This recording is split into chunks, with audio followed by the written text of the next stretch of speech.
his hormonal flow interfering with his energy and his nervous system. So he was a prime candidate for for crack and cocaine. Of course, and alcohol. What you mean? When I drink alcohol, you get a boost, you know. You get stimulated. But isn't this what food's supposed to do? To keep you boosted and healthy, where you don't need no crack and no alcohol. All you need is some water and some good loving, and give some.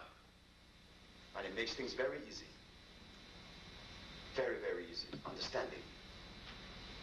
In our next lecture, we will take it further, because we are preparing a sequence of lectures now.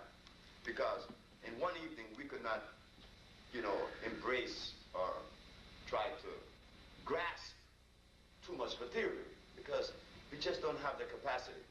I find myself talking too long sometimes, because I like to talk about this, because it's easy for me. The reason why the herbs cure, because they contain carbon, hydrogen, and oxygen. Isn't this the basic structure of the human body? Meaning that there is similarity. They call that chemical affinity. Chemical affinity means if one and the same, alike, they come together, and then assimilation takes place into production. So the thing that we've been eating, we are lucky, we are alive, and we're sitting in here today. And I'm enjoying this because we're pleasant. But the answer is love. But for love to enter, we have to eat the food that is consistent with this machine. It's only mean harmony. That's all it means. We go into a whole lot of hormonal flow and that, biochemical analysis. I could break it down into carbonates, iodides, bromides, phosphates. That doesn't mean anything. The bottom line is, are you doing the right thing? Yeah, okay, treat me. Like the man told me in Mexico.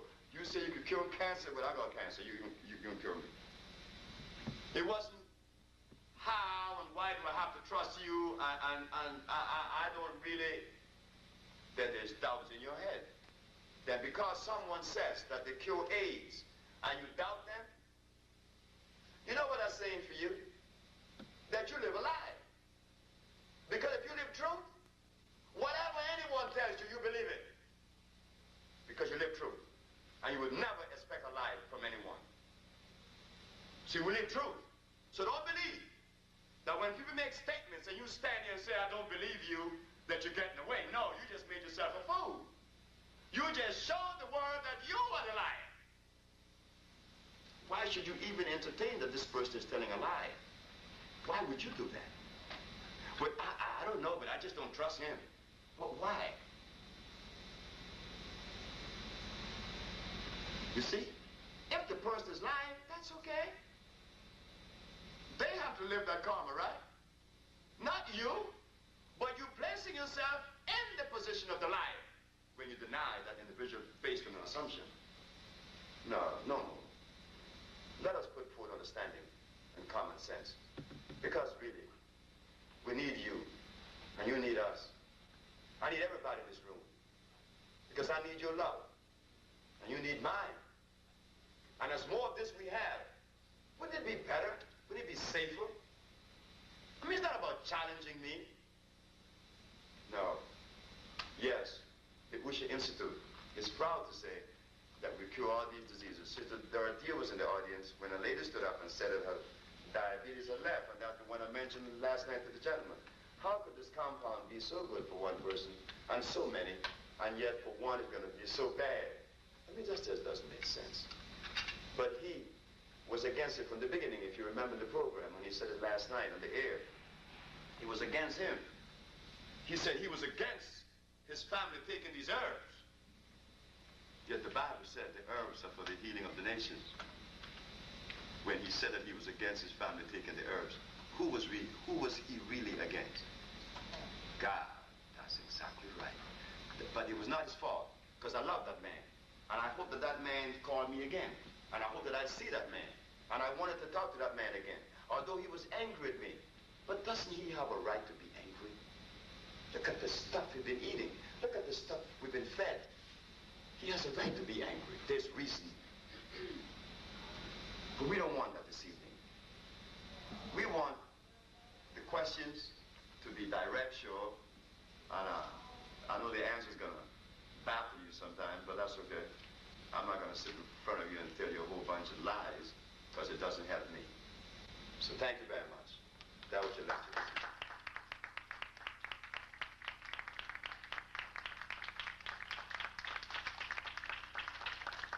There's a field of question and answer. And this is where the meeting really began, with the questions and the answers. Yes, sir. Okay. I'm taking the herbs from Fig Tree. Yes. But I'm having a difficult time weaning myself off of these other foods. Well, that's what we just explained. This is why Sister Chandra's here this evening, to show you the new food. And I forgot to mention that. Sister Chandra is here to demonstrate a new cuisine. A cuisine that would gradually remove you from the one that was pushed on you, pushed on us, and became so habitual. I know. I have the same problem. When I go to Honduras, and my aunt cooked fried fish, oh, I like to go around and just smell it. Because I remember the evening when I used to eat fried fish, fresh fried fish from the ocean. But now all I could do is smell it. And my aunt would say, but aren't you going to eat some? No, I'm not going to eat this stuff. I love meat too much. Believe me, I don't want to suffer no pain. So I do not eat it.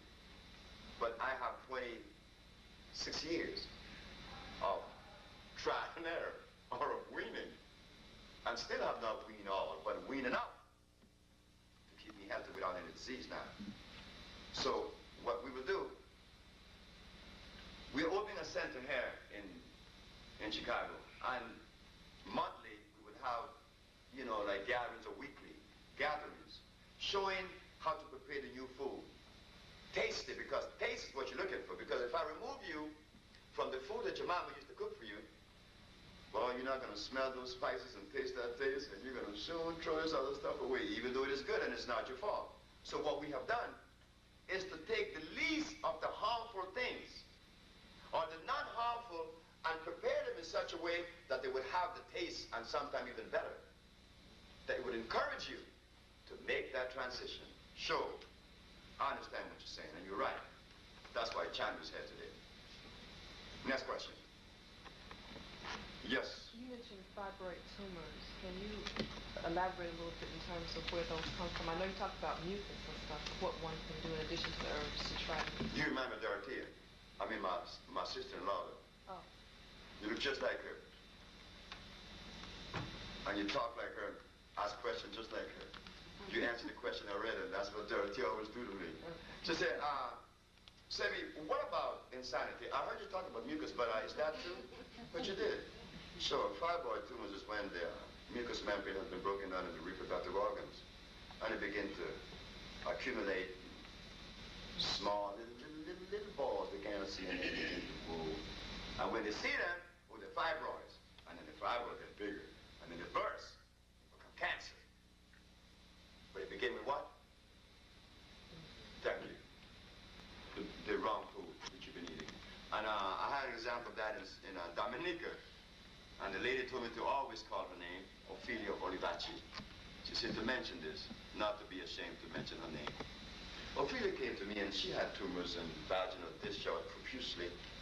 And the whole other bit, and she said, you know that she's been to doctors, gynecologists, OBGYN, and the whole bit. She's been to France. This is in Dominica now, in West Indies.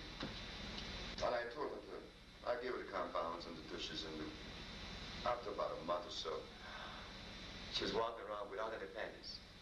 Her vagina was dry, and she was happy. In fact, she even showed it to me, so I could see. And she walked around without no panties, and guess what happened?